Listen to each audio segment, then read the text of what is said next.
आपण बघत आहात एकेपी न्यूज मराठी। आपला आवाज आपली ताकद। सबस्क्राइब करा, शेअर करा, लाईक करा। AKP news Marathi.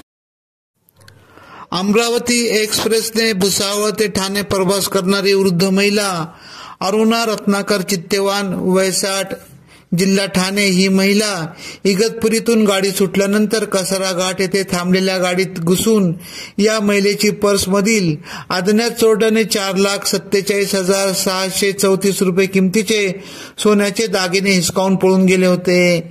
याबाबत इगतपुरी पोलीस ठाण्यात फिर्याद दिल्यानंतर गुन्हा दाखल होता।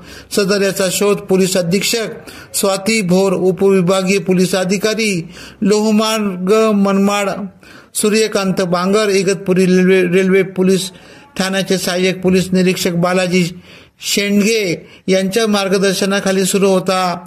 तपासी अंमलदार फौजदार दीपक निकम, हेमंत घरटे, राजेश बागुल, गोविंद दाभाडे, योगेश पाटील, नितीन देशमुख, अनवर शाह यांनी अथक परिश्रम घेत कसोशीने तपास करत अखेर संशयित आरोपी शशी नामदेव धोंगडे व समीर जनार्दन घोडविंदे या दोघांना जेरबंद करत बहुतांश दागिने हस्तगत केले असून न्यायालयाने त्यांना 14 दिवसाची पोलीस कोठडी दिली आहे।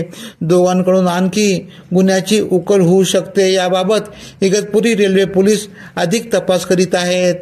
एकेपी न्यूज साठी विशेष प्रतिनिधी भगीरथ आतकरी, इगतपुरी, नाशिक।